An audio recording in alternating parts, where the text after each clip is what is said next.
नमस्कार, मी doctor Mahesh Nikam, ENT surgeon, Nashik. आज आपण थायरॉइड बद्दल जाणून घेऊ. या दोन प्रकार असतात. शरीरातलं थायरॉइड हार्मोन लेवल कमी होणं किंवा वाढणं. जेव्हा थायरॉइड हार्मोन लेवल कमी होते त्याला आपण हायपोथायरॉइडिझम म्हणतो. अशा ह्याच्यात आपल्याला काय लक्षणं जाणवतात त्याची मी एक तुम्हाला आयडिया देतो. त्यात सगळ्यात पहिलं स्थूलता जाणवणं, म्हणजे थकवा जाणवणं, नंतर केस गळणं, शरीरावर सूज वाढणं, डोळ्याभोवती सूज वाढणं, चेहऱ्यावर सूज येणं, आवाज गोगरा होणं, मासिक पाळीत बदल होणं, पाळी वारंवार येणं, हे सगळे लक्षणं हायपोथायरॉइडिझमचे असतात.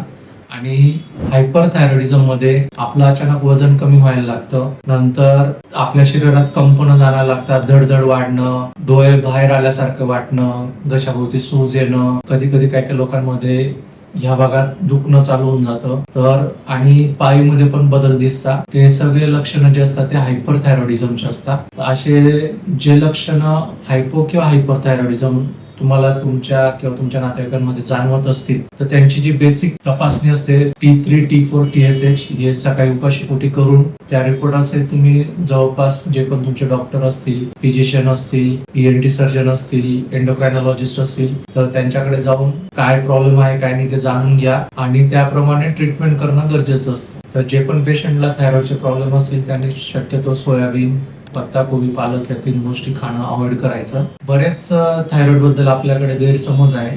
जेव्हा लोकांचं म्हणणं असतं की मला गोळी नकोय, गोळी ऍक्च्युली चालू करणं गरजेचं असतं. आपण गोळी म्हणजे त्या गोळीचे काही साईड इफेक्ट नसतात. जे हार्मोन आपल्या शरीरात बनत नाहीये तर शरीराला त्याची गरज आहे आणि ते आपल्याला भरून काढण्यासाठी आपण थायरॉइड हार्मोन देत असतो. तर ते गैरसमज दूर करा आणि ती गोळी घेणं गरजेचं असतं. नाही तर मग बऱ्यापैकी शरीरामध्ये हे सगळे लक्षणं चालून जातात आणि त्यामुळे बरेच प्रॉब्लेम क्रिएट होतात. जसं तुमचं आकलन क्षमता म्हणा किंवा स्मरणशक्ती कमी होऊ शकते, हृदयाचे ठोके कमी होणं किंवा जास्त होणं, किंवा आपले जे स्नायू असतात, पोटाची जी आतड्यांची हालचाल असते यावर पण त्याचा परिणाम होत असतो. या सगळ्या गोष्टी होऊ नये म्हणून आपल्या शरीराला जेवढी थायरॉइडची गरज आहे त्याप्रमाणे आपली गोळी ठरत असते.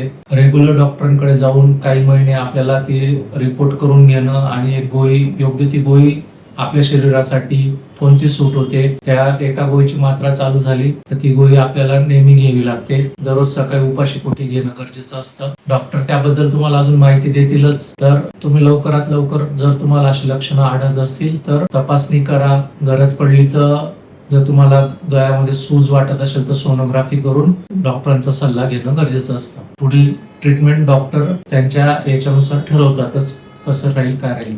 धन्यवाद.